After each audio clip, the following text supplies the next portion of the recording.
The Cleveland Cavaliers select Evan Mobley. Has been a historical franchise in this league for years. We have a trade to announce. The Boston Celtics select Jason Tatum.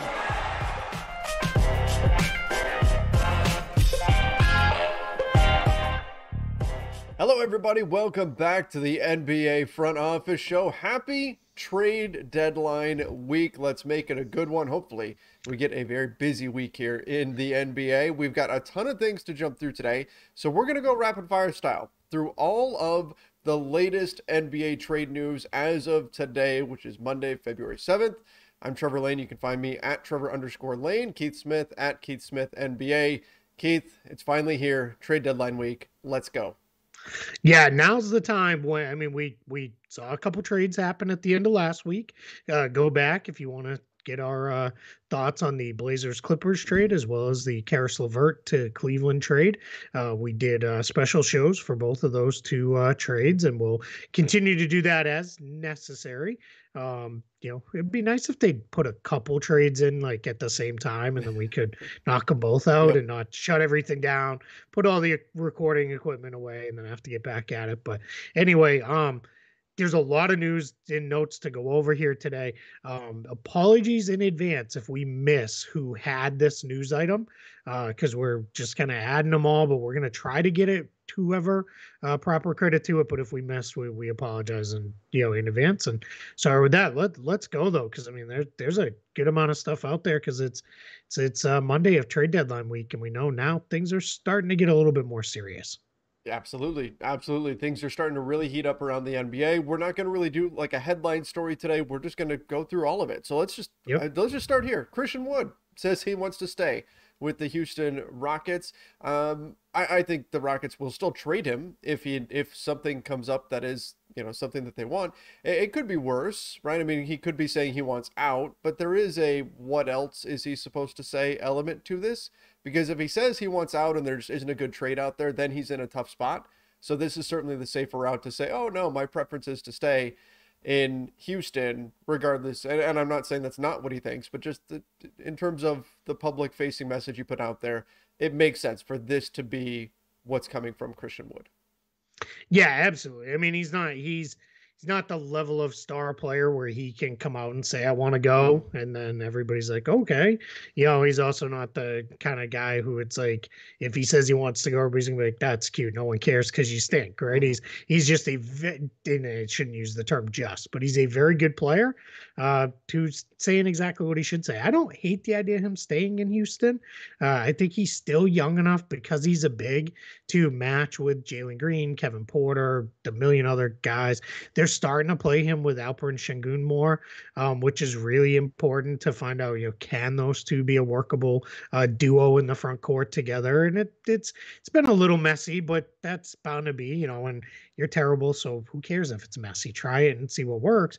So yeah, but if somebody starts offering, really good younger player picks or a pick or whatever, and Houston's looking at it, that could change their mind pretty quickly on moving Christian Wood. But yeah, I think there's a chance he sticks through this deadline, and then maybe this summer when he turns into the final year of his deal, then maybe that's when it happens. In that same interview, Eric Gordon was asked basically the same question, trade deadline, and he basically gave the look, I've been through this a million times, I'm in rumors all the time, if I stay here I'm good, if I get traded it is what it is. Didn't really add a whole lot to it from that. But Eric Gordon, at this point in your career, if you're this deep into your career as Eric Gordon is and you haven't been in some trade rumors, it probably means you're not a very good basketball player. For Eric Gordon, it's just another Monday, right? This is nothing new to him. And so he just gave the professional answer. I think it's interesting, though, when we look at Christian Wood, and as we move on to our next guy here, Robin Lopez, the center market is a little bit more robust than I had expected. We've got, we're going to talk in a little bit about Jakob Poeltl. Miles Turner's another name that's out there. There's some players out there and some teams that are after that, maybe more so than you would expect in the current era of the NBA, where small ball is the rage and, speed and 3-point shooting is so important. But as I mentioned, teams are looking for Robin Lopez out there on the market to see if he's a guy that they can get from the Orlando Magic. So I do think that the traditional center, it's not dead. There are still teams that want this type of player if they can get a good one. Yeah, absolutely. If you can get one on Lopez's $5 million That's nice. a year salary, like, yeah, of course you're happy to go get him. 1 year, $5 million, very easily movable. A ton of teams have a trade exception they could take him into if they wanted to. So I think the thing is for the Magic is they're not going to trade Lopez just to trade him. He's very happy here in Orlando. He likes being on the Magic. As we've talked before, he likes being close to the theme parks, Disney and Universal, and doing all that stuff. And the Magic love the way he's worked with Mo Bamba and Wendell Carter Jr. But the reality is, if somebody is like, man, we really need a backup big or a spot starter to get us through the next few months and through the playoff run, they may call Orlando and say, hey, what do you think about a second round pick? And at that point, the Magic may say, hey, thanks for your few months of service. Maybe we'll regroup again next summer and see. Because like we noted with Ricky Rubio, if a player is traded and their contract expires, they can re-sign with the team they left. It's only if they're bought out that they can't then sign with that team that traded them away. So that's my guess is maybe how a Robin Lopez trade comes. But to your point, it does say that there's a lot of teams kind of looking around for big man help. I think regardless, Robin Lopez isn't going to be canceling his season pass to Disney World anytime soon. Right? Like this is the kind of thing where, like you said, he could wind up back in Orlando, even if he does get traded, kind of like the Ricky Rubio situation. So we'll see where this goes. But yeah, like I said, this is something where it's interesting just how this is developing around the NBA, that there is this kind of interest in bigs when maybe you wouldn't suspect that to be the case, given the way things have gone. But speaking of bigs, maybe the traditional center has some value out there, but right now the trade market is really quiet for Thaddeus Young from the San Antonio Spurs. Now, I have to imagine, though, part of this, Keith, is teams saying, you're going to buy him out in a month. Why would we trade something for him right now? We'll just wait until he hits the buyout market. That has to be part of the leverage play and why things are a bit quiet for Thad Young, because I think he could certainly help some teams right now. Yeah, and what happens in the case for a guy like that is if you're Team X and you're saying, boy, we really need Thaddeus Young. Like, we feel like he's the missing piece to push us over whatever hurdle we're trying to get over into the playoffs, into finals contention, to win a title, whatever it is. Then you may feel like, all right, let's get a trade done so that we can be sure we get him and he doesn't go to Team Y instead after getting bought out. But you're absolutely right. I think teams are looking at it and saying, yeah, prime buyout candidate. We don't need to rush into any kind of trades where we're going to give up, maybe somebody like Phoenix, right? He was mentioned of Phoenix, God, almost since he got to San Antonio. And Phoenix may be looking at it and saying, that Dario Saric contract might have better use for us somewhere else in another deal. Or maybe they look at it and say, we've kind of gotten by with what we've got now. We like Ayton and McGee and Biyombo and, Thad Young he's not really going to play the four. So why would we do that? And that may be where now all of a sudden he's a free agent in a couple weeks. Then they may say, oh yeah, now we feel differently. Let's go sign him for the rest of the season at the minimum. But yeah, I think you're right. I think that's why his market's pretty quiet. Teams are just going to wait. And those previous three stories that we just went in, those were via Mark Stein, Christian Wood, Robin Lopez, Thad Young. Jumping to James Edwards from The Athletic, saying that the Wizards, Kings, and Blazers have all reached out on Jeremy Grant, which is not a surprise. And those are names that we have heard circling Jeremy Grant for a while now, in addition to many other teams. There's a lot of teams that are after Jeremy Grant. The Nets are apparently a team that reached out as well, but they don't have the assets to get him, which is not a surprise. But if you're the Nets, you got to try. You got to make the phone call. Yeah, absolutely. Yeah, you got to see what you can do with the minimal assets you're working with. The Nets are slightly different than the Lakers, who we've talked about having, not a lot that they can offer in trades, but the Nets have, at least they've got a couple of those mid-range contracts that you could pile together if you really needed to. Their problem is like a guy like Bruce Brown, who might be of interest to teams in trade. He can block a trade because he's on a 1-year contract with bird rights. So that gives him kind of the de facto no trade clause. They're cutting the grass in the neighborhood. So, we'll try to speak a little louder water, so nobody hears that in the background here. Yes, it's Florida. We still cut grass all year round. But the other thing is, it is, you know, Portland, I guess. I don't know. Like, where are we going here? Like, are we, what else are we doing? Washington, okay, if you think he's a really great fit with Bradley Beal moving forward and you think he can sell it. And then the Kings, I don't, that makes just no sense to me at all. I agree on Portland. Portland is a strange landing spot because really Portland should be trading away players right now. They should be trying to get value for what they've got. I mean, what at best case, what Portland kind of reshuffles the deck. If let's say they trade away CJ McCollum, who we're going to talk about in just a bit, and then they bring in Jeremy Grant, and maybe it's not in the same trade, but roundabout, sure. That's what winds up happening. Are they that much better? I mean, I guess it depends on which pieces get shuffled around those guys. I think Jeremy Grant could certainly help them. Maybe that checks the box of I want to be the second guy at least on the offensive end or whatever for him. So, I mean, maybe, but I just don't know if that's the move that puts the Blazers into the position that they want to be in. But again, they're in a tough spot. They're in a tough spot with Damian Lillard. How do you rebuild with the pieces that you've got without, really truly tearing it down? Difficult spot for the Portland Trailblazers to be in, and I think they made things a little more difficult on themselves with the trade they just did with the Clippers.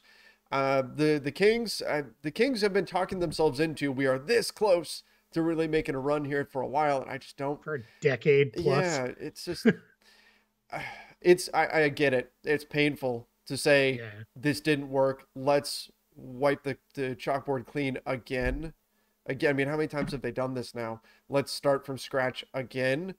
But are they going anywhere as currently constructed? I don't think so. So I don't think being a buyer out there in the trade market doesn't make a ton of sense from the Kings' perspective either. But I guess if it's Jeremy Grant, you could look at him and say, look, this guy can fit into so many different styles that we could use him moving forward, and he's young enough.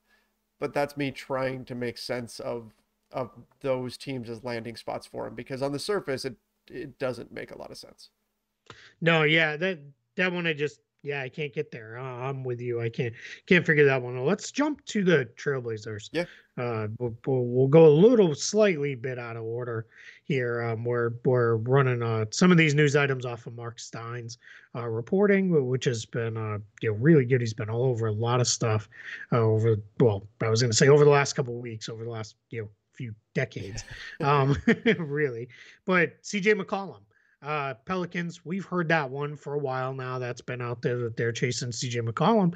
But then Mark Stein says two rival teams, so that reads to me not the Knicks or the Blazers are saying the Knicks are the team that is interested in CJ McCollum and are really starting to make a push. So that's kind of interesting because, the Knicks have all these kind of contracts that are mid-range salaries, Kemba Walker, Alec Burks, Nerlens Noel, Evan Fournier, that you could move and leave Portland in a spot where they still feel pretty good about what they have, but maybe their salary sheet is cleaner, long term. It sometimes doesn't hurt to chunk up, one big contract into 3 or 4 contracts if you can. So that's just kind of perked me up a little bit to say, the Knicks, I don't know that I love McCollum's fit in New York, but I mean, it seems like maybe they're going to try to do something to rebalance and salvage this year by taking on a guy who also has years into the future. So then they can, have that as kind of their selling piece moving forward. He is a bit of an odd fit there in New York. But if there's a sense that, okay, the Knicks really need a point guard, I think CJ McCollum has shown over the years that when Damian Lillard is out, he can do that. He can be a guy that can initiate an offense for you, that can be that score first point guard style player. So I get the appeal there.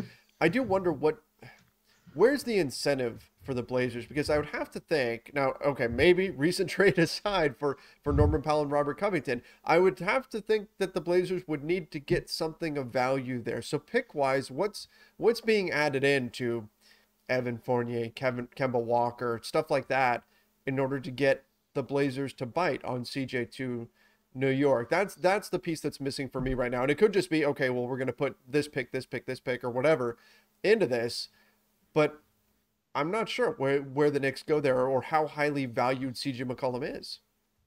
Yeah, if I'm the Knicks, what I'm looking at this is I am probably going to try without first and kind of pitch the plan of, hey, you get off of all that extra years of salary Mm-hmm. from our column if we give you, let's say, making up like Kemba Walker and Evan Fournier, or Burks and Fournier or whatever. You get a couple good players who can really help you, and you get off a bunch of money moving forward. And then I think what happens is then Portland comes back and says, can you do a pick? And then if you're the Knicks, if you really want CJ McCollum, maybe give up that future Dallas pick you have coming, because that's probably not going to be a great pick. That's probably a pick in the 20s, most likely. You got to think at this point, it's at least a non-lottery pick, unless everything falls apart, because no Luka team's going to be that bad. So that's kind of where I guess I would go. And if I'm Portland, I'd probably do that just to clear things out a little bit, pick up an additional pick, really reset my salary structure. And then I've got now a bunch of pieces that I could throw into other deals if I wanted to. Yeah, that makes sense. I think that's something where if they can get a future first and they can reset some salaries, and then you find some contracts that maybe in the future even are easier to move just by splitting them up. Okay, maybe that gives you some flexibility moving forward. Yeah. All right, let's talk Ben Simmons. Yeah, I was going to say, let's stay in New York for a minute here, because we're back to update, major breaking news, but nobody says anything and nothing changes. I mean, Woj reported that the 76ers a month ago made a call on James Harden and just got flatly told no by Brooklyn. Mm-hmm. But that's a month ago. I mean, there's so much has changed and can change in a month. I mean, things can change in an hour in the NBA. Around the trade deadline, it literally takes one phone call to change everything. Mm-hmm. So I don't know how much I put into that, the fact that Brooklyn said no a month ago, but I don't know where we're at this point.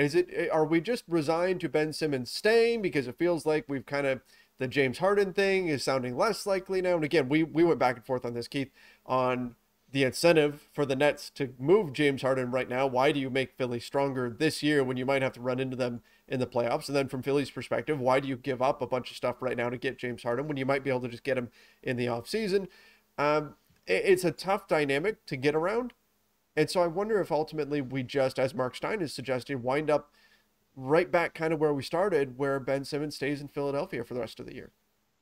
Yeah, and it's one of those things where I kind of hate myself for it, but I'm going to continue to react to every report that comes out on this whole Harden-Simmons stuff, knowing that it all may be for nothing. I mean, we had Steve Nash over the weekend say, no, we're not trading James Harden. It's done. Now, some people said, what's he supposed to say? He's the coach. Mm-hmm. He doesn't make those decisions. That's all true, but he very clearly put himself out there and said no. We had Woj saying that that they don't want to trade James Harden, and that Kevin Durant wants James Harden to stay in Brooklyn, and that but Kevin Durant also wants all people who are fully committed. Meanwhile, I think is it 8 straight games? They've lost 8 straight now. They're down to 7th in the East, but they're basically in a virtual tie with the Raptors and the Celtics for 6, 7, and 8. They're only a game and a half ahead of the Hornets in 9th. Only 4 games ahead of the Hawks, who are in 10th. Like, it's bad in Brooklyn. They are playing awful basketball. They have almost an even net rating now. Mm-hmm. Like, it is just, I mean, it's almost unfathomable because of, where they were earlier this year. I mean, at one point they were leading the East, and then since then they've just completely fallen apart. And it's Kevin Durant being out, Kyrie can't play home games.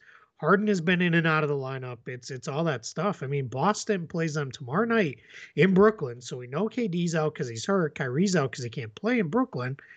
And we don't even know if Harden's going to be able to go. Like, you may see them in, 8th place by themselves as soon as tomorrow night. And that's tough to swallow. So, I don't know what to make of this. I guess I continue to believe they're not going to move Harden now.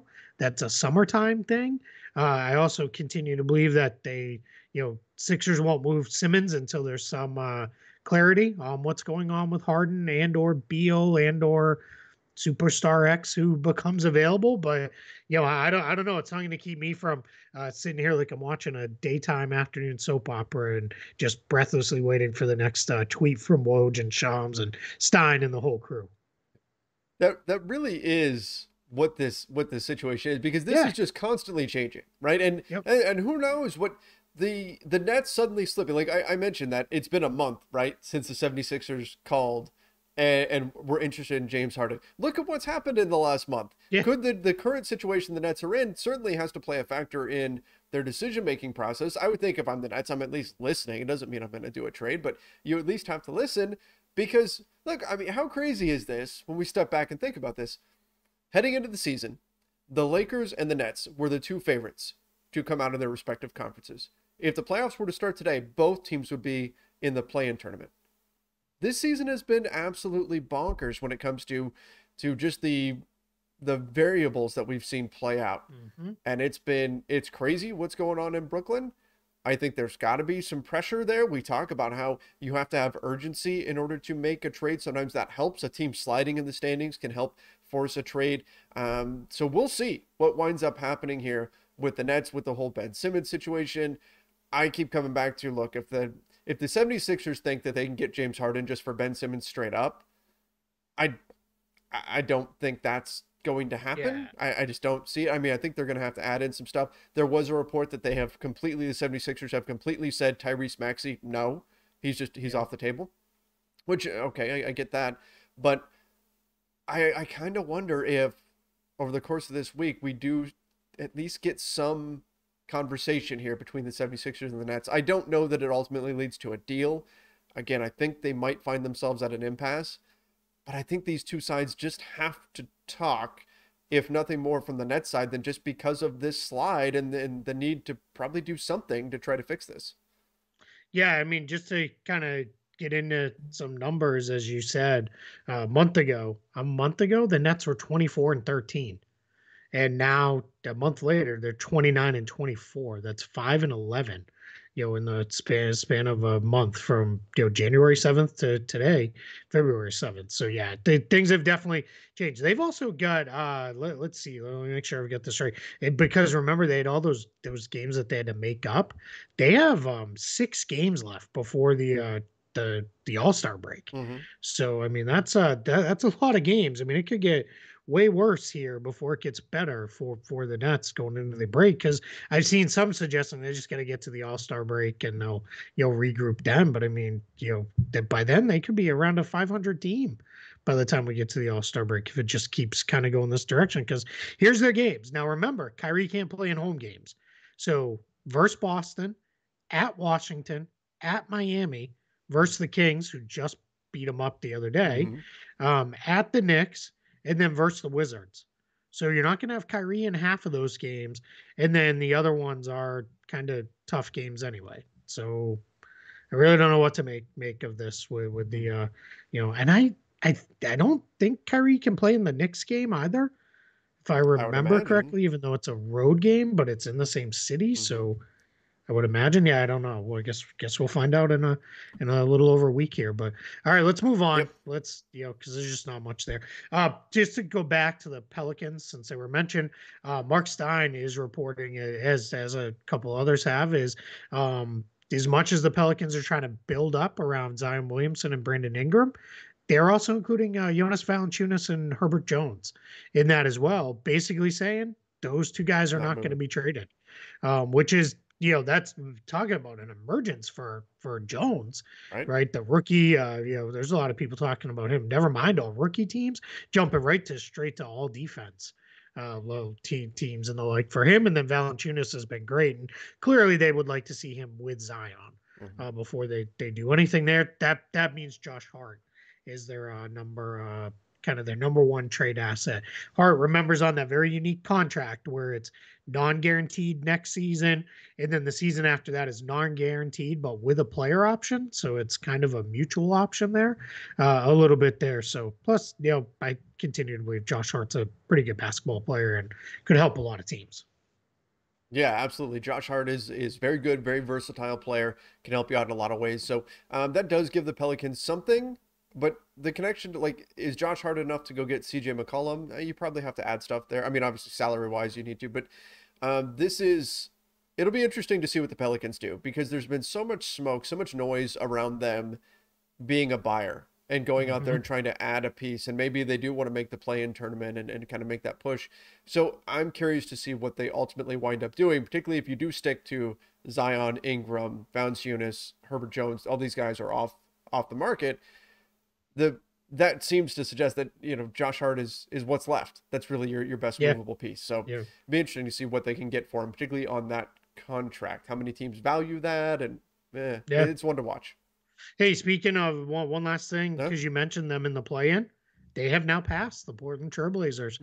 They are 10th in the Western Conference. So that would mean they would be headed to Los Angeles to play your Lakers on the first round of the play-in, I guess. I guess those are rounds.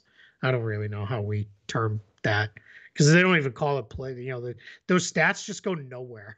Which is they don't exist. So weird. They just kind of sit in this nether world of, you know, not existing. So, you know, Jason Tatum's 40 something point game in the play-in last year, just like it didn't happen. I guess basketball purgatory. Know where you can find those stats? Real GM has them. Separated and broken out. So if you look up like a player page on Real GM, you can actually see play-in stats. They're separated and broken out. So for what it's worth. Fancy. I like it. Yeah. Let's talk about Bradley Beal. So Stein has Bradley Beal's wrist injury, particularly being a factor or potentially being a factor here at the trade deadline. I still think it's as Stein mentions too, Bradley Beal would have to go to the Wizards and say, trade me, in order for them to trade him. And so far, that's always been something that he's resisted. I don't see them moving him by the deadline. I think the Wizards are going to make a move. I think they're going to make a move to add pieces around him. I don't think they're going to trade Bradley Beal. Yeah, there was some more news about Domantas Sabonis coming out. We'll see. You know, it was I don't remember where I saw it, but it was one report, you know, out there that, you know, maybe Sabonis, you know, they're stepping up their push to get him, but you know, let's keep an eye on that. Speaking of big men, once a duel in the NCAA tournament, Sabonis versus Jakob Poeltl.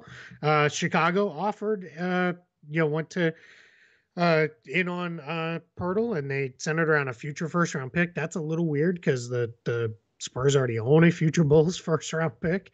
But maybe it was like, hey, reduce protections and we'll just give you one and then the other one and we go from there. But the Spurs, you know, shut it down. And I don't think they have any interest in moving him unless it's a really nice return because he's their best big on the roster by far. And he kind of is key to them playing that four smalls lineup around him because he cleans up so much around the rim.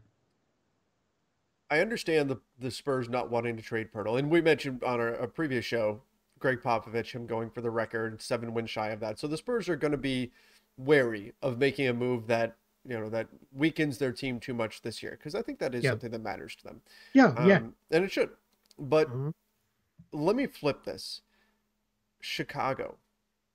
Why go after Jakob Poeltl knowing that you already have Nikola Vucevic? It's weird to me. If I'm the Chicago Bulls, Poeltl is great, but wouldn't it be more cost effective if you're looking for a guy who's going to be playing 15-ish minutes a night? Isn't it more cost effective to go and look for a Robin Lopez, somebody like that? Obviously different tier of player compared to Jakob Poeltl, but in terms of filling that role, I would think that if you're looking for a 15-minute-a-night guy, why...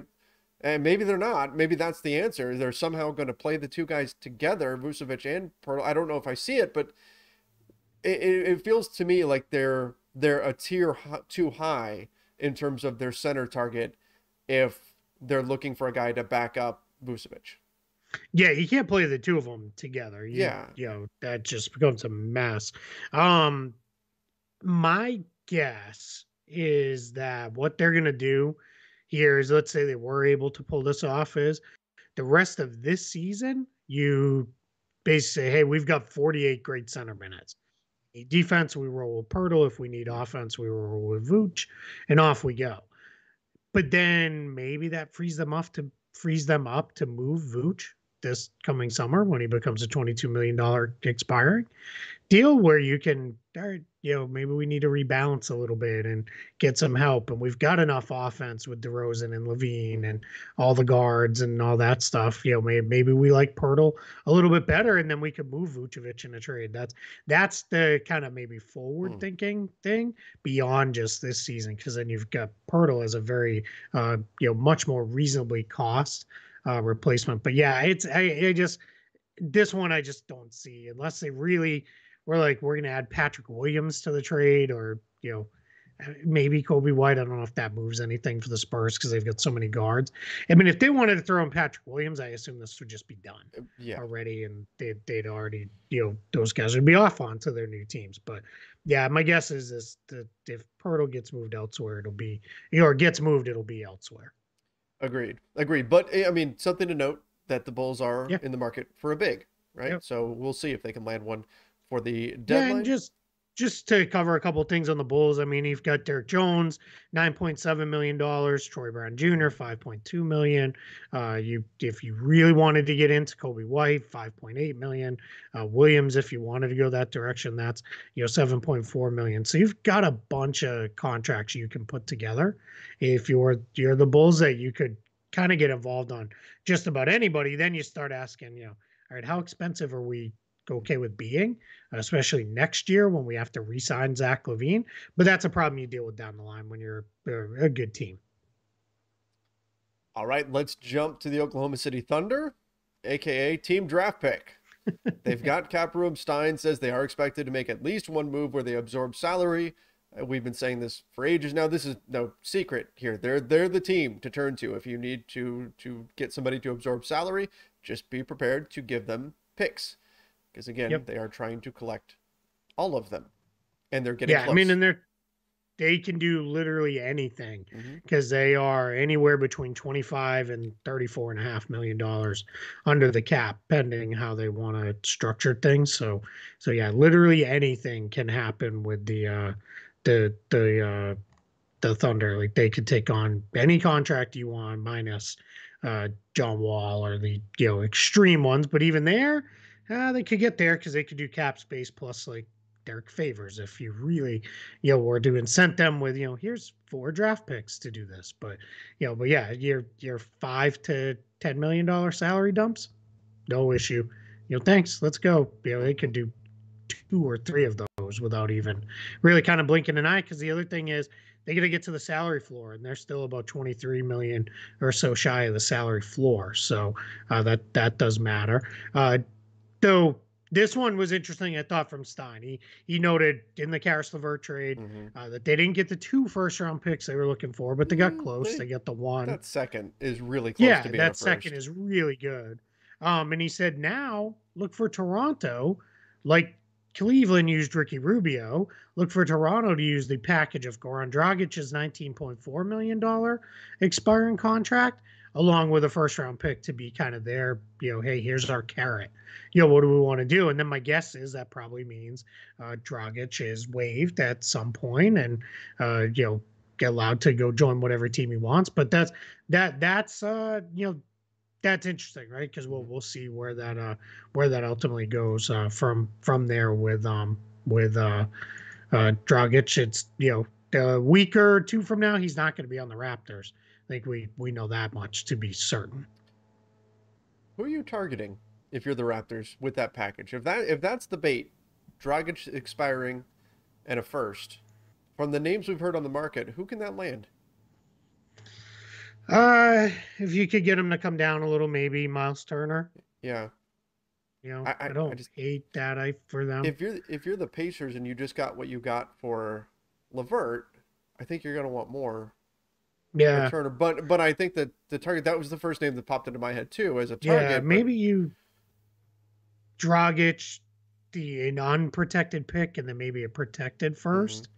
Like maybe like one that's like a top 20 protected, then slides down over the span of 2, 3, 4 years or something like that. Sure. Maybe you could do that, and that gets you there. And I think Turner would be interesting in Toronto, because that's kind of the one thing they don't have is like that big shot blocking presence behind there. Imagine that behind all those wings and guards that, just defend the heck out of everybody. Someone would have to go to the bench, but, I don't know that that's a huge problem. Maybe put Gary Trent Jr. on the bench and say, hey, you're coming off the bench, but you're still getting 25, 30 minutes a night anyway, because we're going to, just rotate around. But yeah, that's probably what I'd be going after if I was them. Maybe that's not the way you use Dragic's contract, but I really feel like they just need a high-end point guard, like a backup point guard, but that's not what you use Dragic's contract for, because that's, oddly enough, that could be Dragic, right? You could just roll with him, but clearly that ship has sailed and that's not going to happen. So yeah, and then there'll be no shortage of suitors for Dragic. And the tricky part here is, as of today, if he's bought out, he can't go back to Miami. But if he's traded somewhere else and then bought out, he can return back to the Heat. And that might be where we see it go, because by all accounts, he's in Miami right now, taking care of whatever personal business and working out that he needs to. Something to consider. But it could wind up happening. We'll see. We know that if he does get bought out, the Dallas Mavericks will want their say, and they'll be after him as well. But we'll see what winds up happening there with Dragic. Man, here we are, a few days away from the trade deadline. We're going to get, I know, we're going to be getting fresh news every single day. There's going to be new stuff coming out. So expect a lot more. Well, the reality is I am getting in the car in less than an hour to go do school pickup. So that'll be when we'll get some major news. We'll break down and probably a trade, because that tends to be what happens. The minute I'm like just not accessible, enough to do something, and then it's like, there's a trade, and I want to react to all this stuff, and I'm very good. I do not text while I drive, so if you ever see me between the hours of like 2 and 3:30 replying to something, you can be assured I'm sitting still in the car line at school pickup. You're going to speak it into existence. That's something big is going to happen now this afternoon. I hope. Right when you leave, it's going to go down. It's going to go down. We'll have to cover it when you get back. But anyway, thank you everybody for joining us. This is going to be a crazy week. Always is. So buckle up. Make sure you are subscribed right here to the NBA Front Office Show. Don't forget to turn on those notifications as well, and follow us wherever you listen to podcasts, Apple Podcasts, Spotify, wherever it is. Follow us where you listen to podcasts. Till next time, everybody, stay safe and see ya.